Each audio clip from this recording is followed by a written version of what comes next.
Welcome to the Now Moment Journey podcast. I'm Kirsten Lovett, and I'm very happy to speak with you today and share with you today about some things that I've learned from a recent tropical storm that came through. It's actually still going on as at the time of this podcast.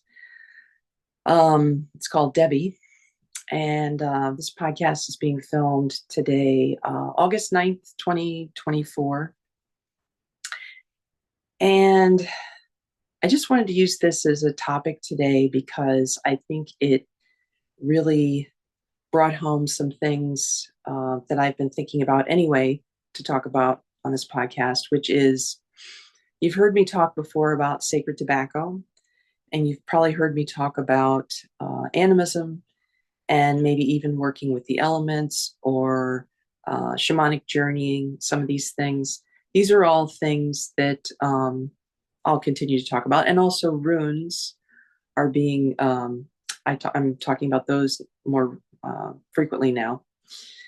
And so you might be like, well, okay, those sound like they're from a lot of different areas. And they are. They're from a lot of different areas. For people who maybe are used to just dealing with one area, like some people are really into maybe more of an Asian shamanic tradition. Some people, I'm talking about geographic locations, or that's what they're used to practicing. Some people are used to practicing something that's Northern European. Some people are used to practicing something that's Native American. Some people are used to practicing something that's maybe South American, assuming these are all traditions that you've had like permission to use, and also, or you've been maybe initiated into those traditions and stuff.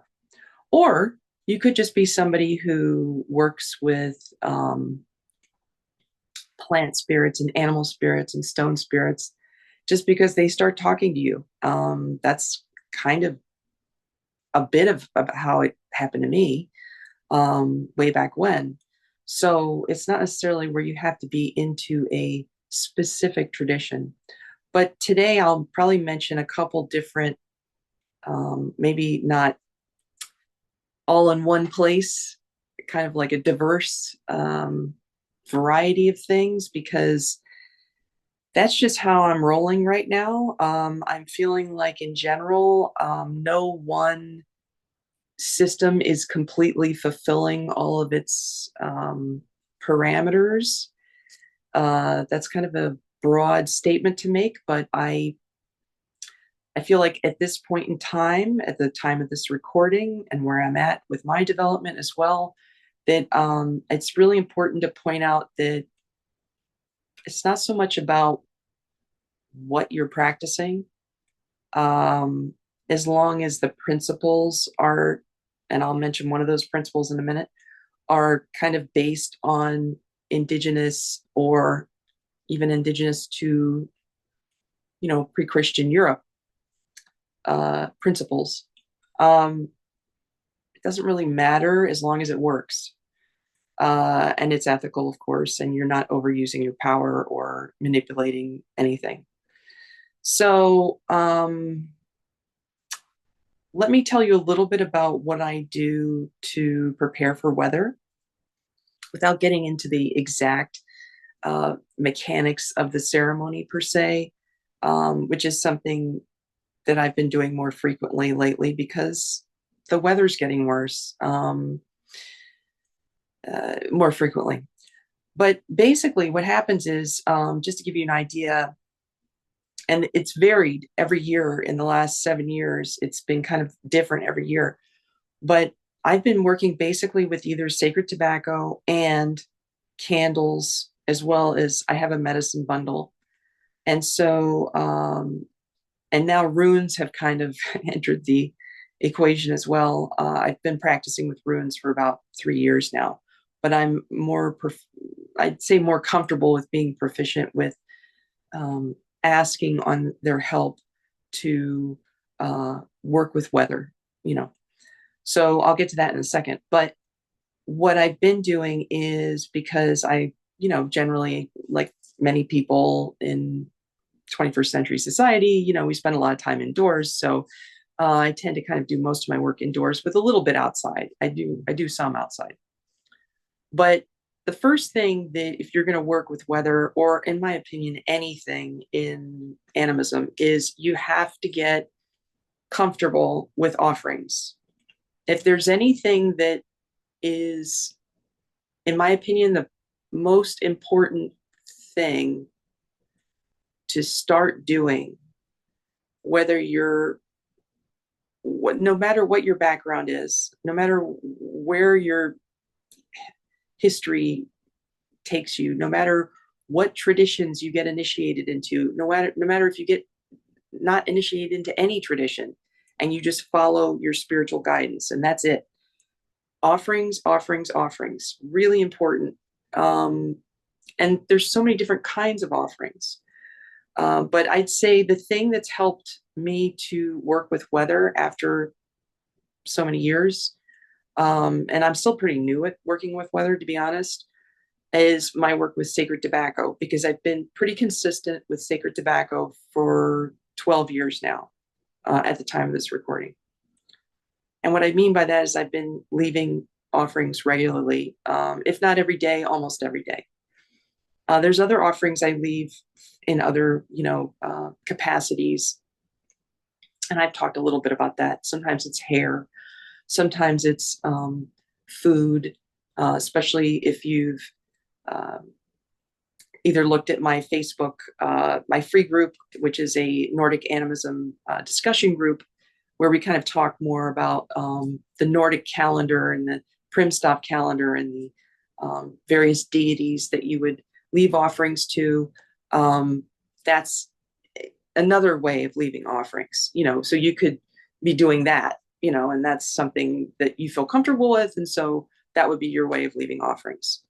And that would also set up this connection between you, the human, and the I should say the non-visible, or the what we perceive as invisible, or the unseen world, which is also where a lot of these weather spirits and many, many other kinds of spirits who help us with weather, on our behalves and on their behalves.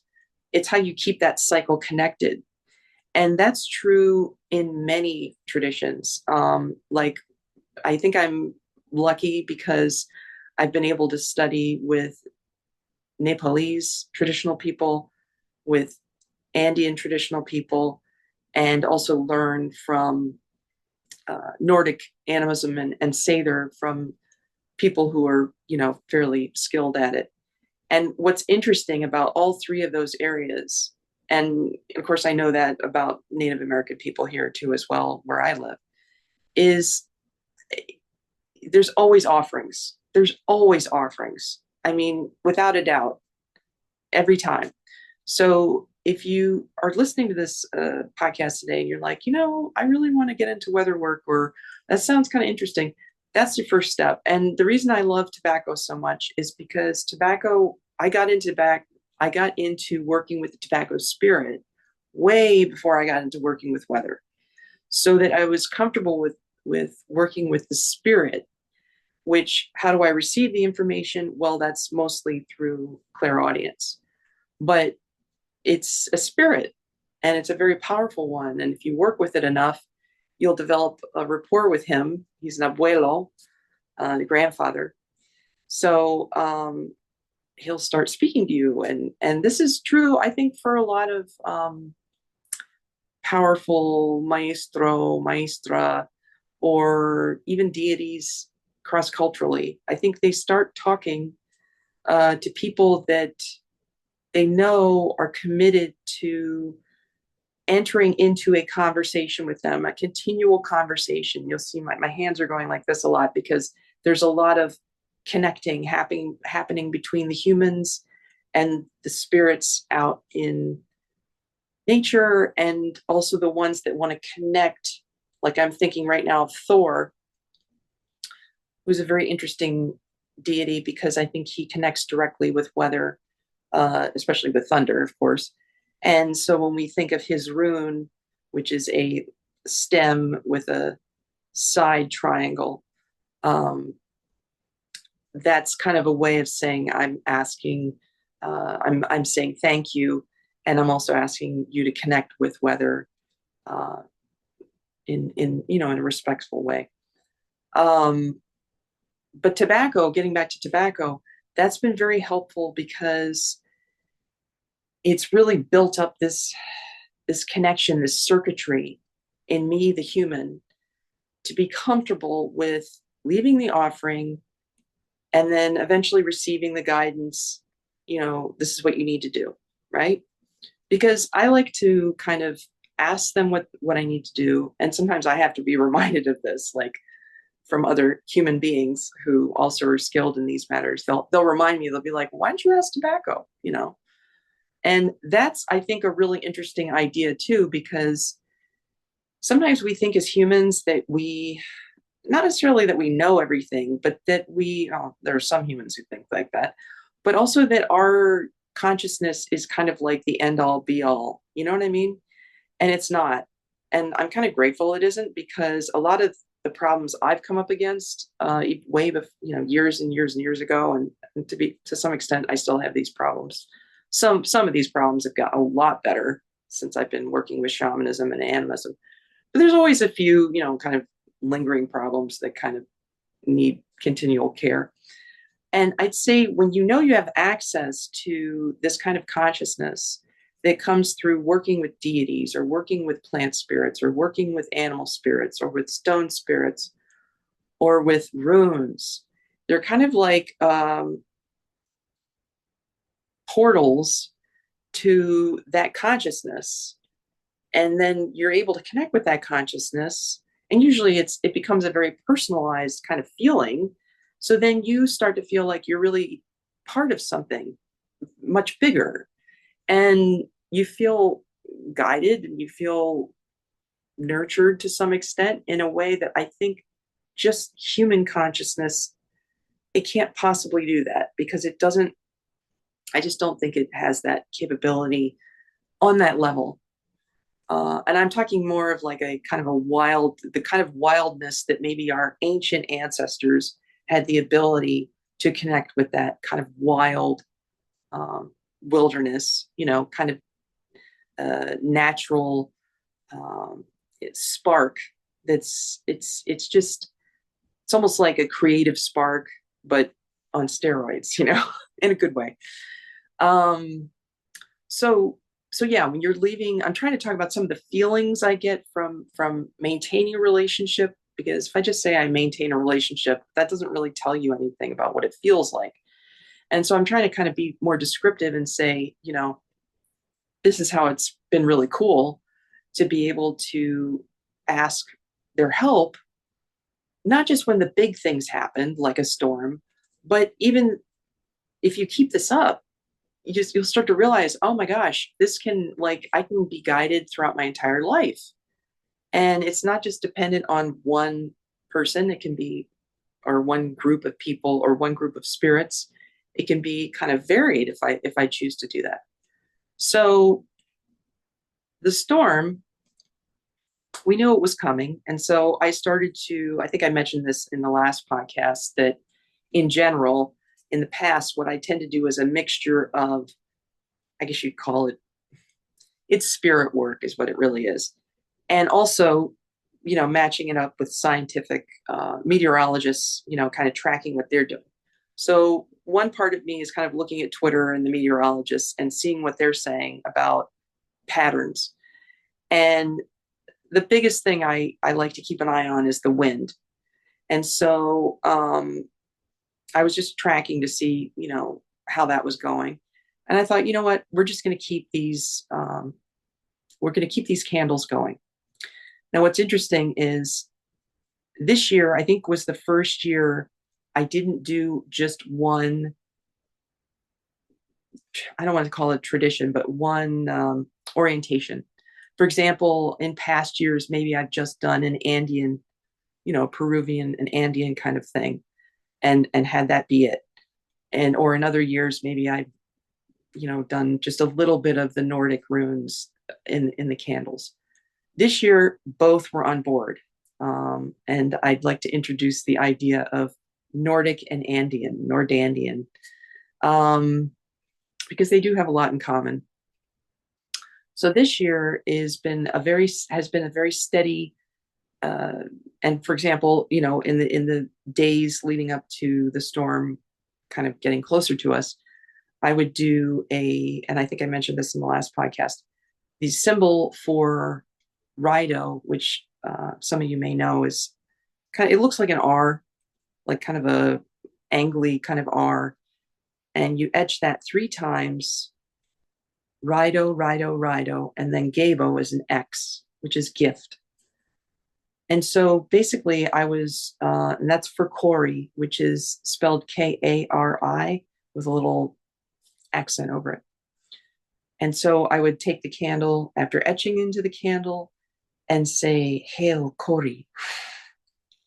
And then I would light that candle. And so between myself and my sister Marissa, who we co-facilitate shamanic earth medicine at Patreon, and she and I started to do this, a few days, well, actually more like a week before the storm got here.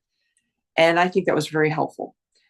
Then what happened was I was starting to, work with Sacred Tobacco and asked him, what do you think? What do I need to do now?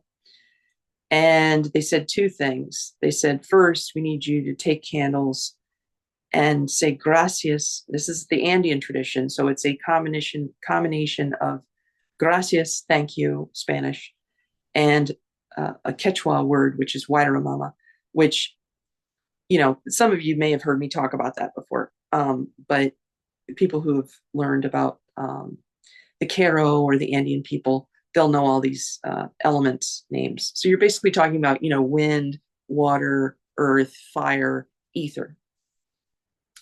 So they said, why don't you just take a candle and say gracias, Wairamama, and actually, eventually, and I would blow into the candle, And I did that, even 3, 4, 5 years ago. I would take a candle, put it on the medicine bundle, breathe into it, gracias, Wairamama, like sometimes 16, 24 times.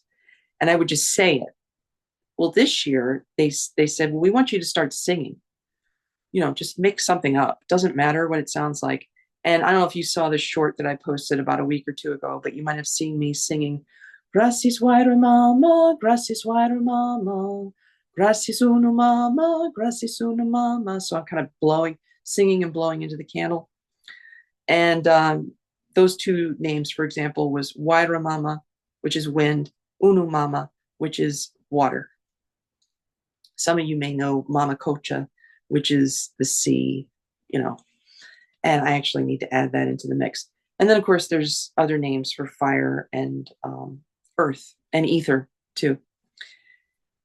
So, and, I was rattling along with it. And the idea there is, at least at this point in time, because sometimes I think I know what the idea is, because a lot of times they just tell me to do something and I don't really know. I know kind of why I'm doing it, but maybe it takes a while to kind of integrate it, to see the patterns and go, okay, yeah, now I get it. That makes sense. But so far, I think what's happening there is the combination of sound and, of course, intention and your breath and the words, which are, the older, the better, no matter what tradition or group of people you're hanging out with and learning traditional wisdom from. I think the older the words are, for the most part, if that's how the ceremony works, it just works better that way. I mean, there's always exceptions, but anyway.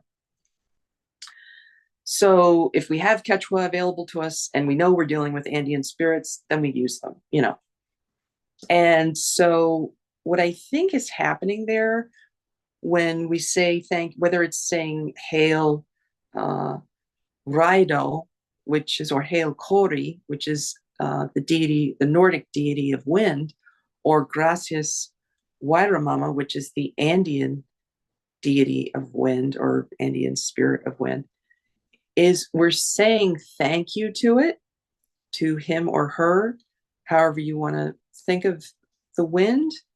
And I think when we do that, we're not just saying thank you like we appreciate you, but I think we're also expressing our connection and love to say, thank you for doing this for us. And, you know, if I haven't before, I'd like to thank you anyway. And it's not so much a thank you like we're not worthy, we're awful people. It's more like I just really want to thank you, that sort of thing. And I think they hear it. Is if this is what animism does when you practice it. And I have a little bit of a problem with people who only read about animism and don't practice it. This is a form of shamanism and animism where you feel the energy, you know that it's a sacred being, whether it's the earth or the water, the air, the fire, the ether, or it could be something other than elements. It could be, plant spirits or animal spirits or stone spirits or deities or goddesses. A lot of times goddesses will come into play here because they're so connected to elements. Um, these things are all not visible to us in plain view. Maybe when we use our different senses, they are, but they're not, in our kind of regular everyday reality, they may not be as visible as, let's say, a book on your table or a glass of water, etc. But they're still there. And I think, there's different states of consciousness you get into so that you can feel these people and these beings and these, I'm calling them people, even though they're not maybe human people, but they're people nonetheless. They're living beings. There's a reason why our fascination with fairies and things like this have lasted for so long, because there's an actual essence of truth to it in somewhere in our ancestral memory. So we're not trying to escape, quite the opposite. We're trying to re-engage with that ancestral memory in a positive way so that we can basically make friends with the earth. Because if we're going to continue to survive on this planet, I think we must make friends with the earth. And it can happen with just maybe, well, it can start with just a few people, but I don't think it can fully make itself known until we get enough people practicing connection with whatever you call it, Mother Earth, the water, the sea, the wind, the air, Gaia, Pachamama, the Great Mother, the Great Goddess, whatever you choose to call her or him or it, is kind of irrelevant.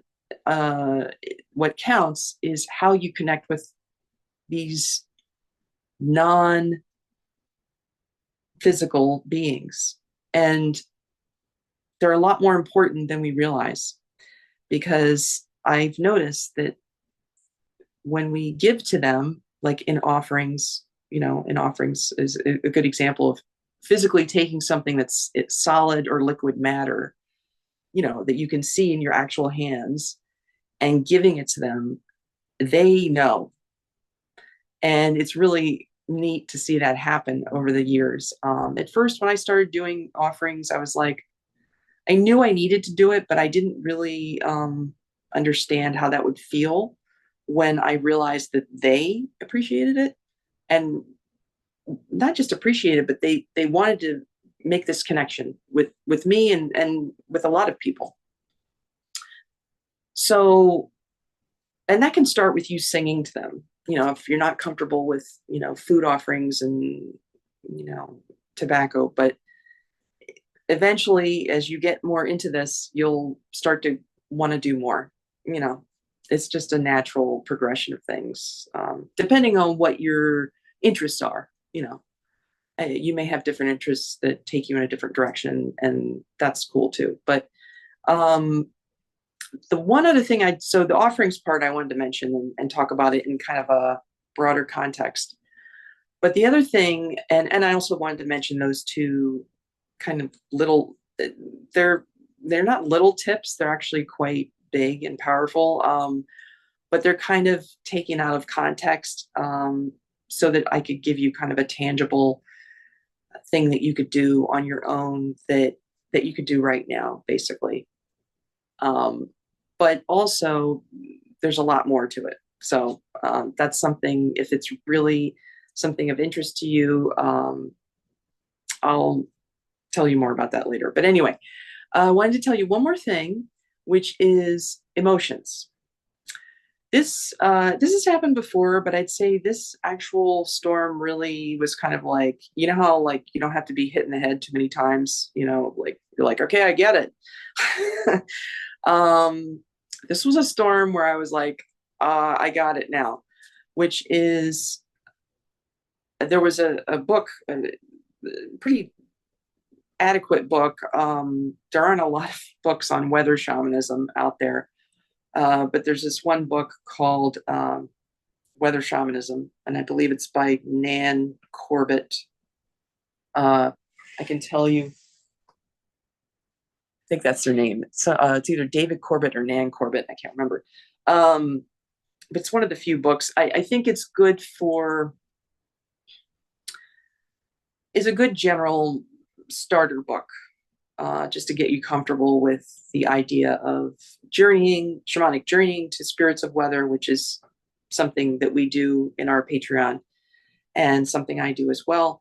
And also just the idea, I think that the thing that it brought to me, to my conscious mind, that I didn't really think about until recently was the idea of emotions in weather. And I really could feel this 2 or 3 days before the storm actually got here, when it was way far away. I could kind of feel already this kind of like, it was a weird mixture of like anxiety, despair, fear. I mean, to some extent, it's kind of hard to differentiate between, one's own anxiety and fear of an oncoming, storm, and what you feel picking up from, hundreds of miles away. But it was weird in that it would come and go, and that's how I kind of knew, well, wait a minute, that's not me. That's this storm. You know what I mean? Because normally your conscious mind is like, I'm kind of anxious about this, and then you kind of know when you're not anxious. This was weird. It would just happen out of nowhere, and then it would be gone, and then it would pop up again, much like a storm. A storm moves in cycles like that, right? And this storm in particular was interesting, from meteorological. See if I can say this. Meteorological. Say that 10 times. It was a kind of a vortex storm. So, and I think a lot of them are, but this one was really outlined very well. It went in a spiral kind of pattern across the entire state where I live. And even when it went further up north, it still had these cylindrical kind of spiral patterns that were kind of left over.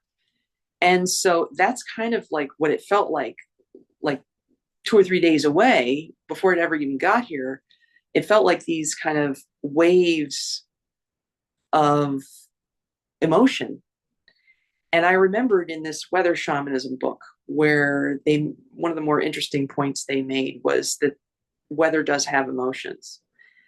And I thought, that makes sense, especially water. I mean, there's actually, if any of you've ever read Masako Emoto, his books about water, if there's one thing you can take away from that book is that water can house memory.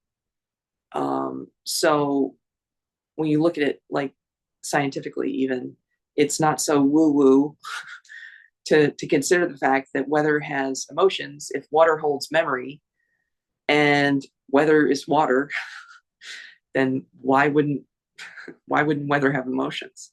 So that's a very logical, way of looking at it. Transitive property.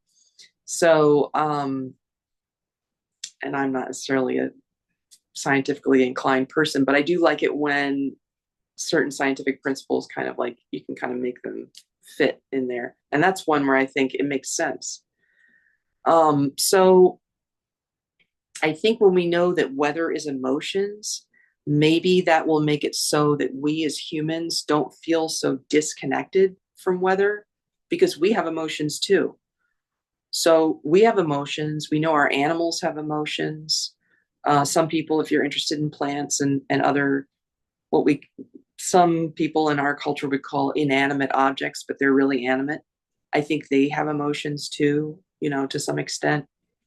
It might look different than a human emotion, but I think that these elements have emotions. And to any of you who are forest bathers or tree huggers or just nature lovers, you know for a fact when you've been in certain nature places that you either feel really great or you might have come across a not so happy place in nature. You certainly know what that feels like, but you also know the joy and elation that happens when you're in nature that's full of, you know, vitality and negative ions. That's one case where negative ions are actually a positive thing, especially after a storm. That's why everybody wants to go out after a storm, or as it's happening, I should say, because you get those negative ions and you just feel really great. It's like having a salt shower. So, and those things make us feel good in our bodies. So I think it's a very, in this society we're in right now, I think and this is coming from somebody who spends a lot of time behind a computer, all these devices we have. It's not like I spend hours and hours and hours and hours outside. But when I am outside, which I try to get outside every day as much as I can, I try to make it count. I do things with offerings, or I just enjoy soaking in the sun or the whatever's happening, weather-wise. And I do some of my rituals inside, and I do some of them outside. So it's nice to have a variety if you're wanting to do this work. Another thing I do want to say about weather work is there's varying levels of it. There's things that you can do that are very, you know, basic that are really important. If we have a ton of people doing it, that would be awesome. But these are just some of the things that have, and I'll tell you up front, I sometimes before I record a podcast episode, I ask the spirits, what do you want to tell, what do you want me to tell people? And this was a day definitely where I wanted to ask the Andean spirits, and I wanted to ask the Nordic spirits and the Nepalese spirits that I work with on a almost daily basis. Some of them I work with maybe like a couple times a week, and some of them I work with every day. So, as well as tobacco. So, and I mean sacred tobacco spirit, which is in the tobacco itself, but it's also a spirit too, which I know is, I'll probably get to another episode about just tobacco soon. But since we're in the summertime, I'm probably going to be talking about weather a lot because, it's happening right now. And it's not just happening in the, middle of the equator area. I think this is the first year I've seen it, at least in the United States.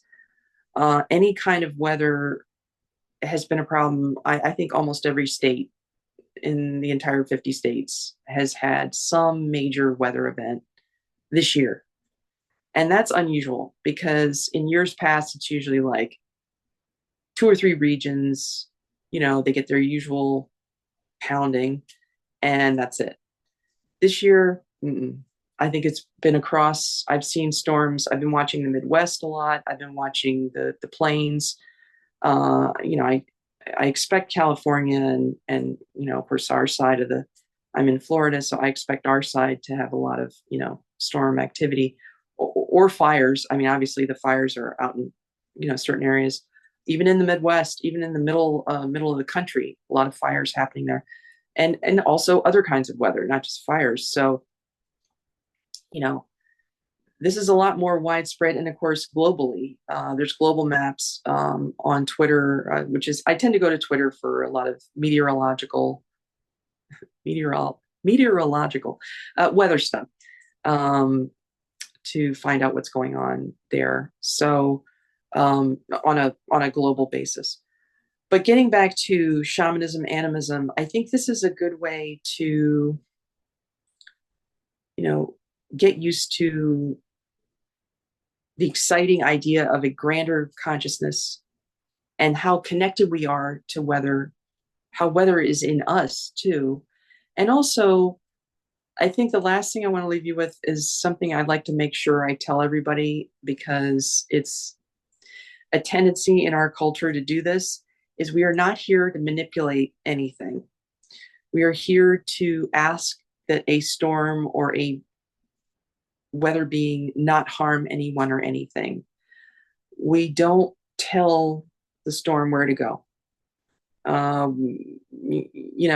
think there's a lot of weather workers out there who, in the past, because I'm probably going to do more research on this in the future, but so far what I've read that's like historical about weather work is very much about manipulating weather for one's own personal gain, or for, maybe for other reasons that are, at the time, maybe it was a good idea, but that's not something I want to get into right now because I don't think it's a good idea.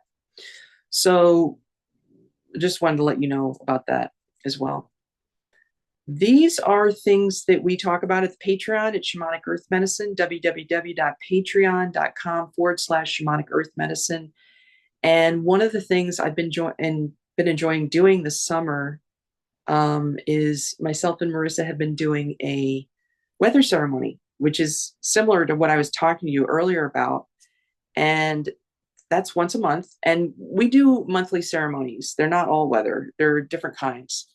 Sometimes it's a shamanic journey. Sometimes it's a bloat, like in the Nordic tradition. Sometimes it's a fire ceremony. Marissa does those. So, and sometimes they're from varying different backgrounds. So that's at the $5 a month level. It's called Arcturus membership patronage.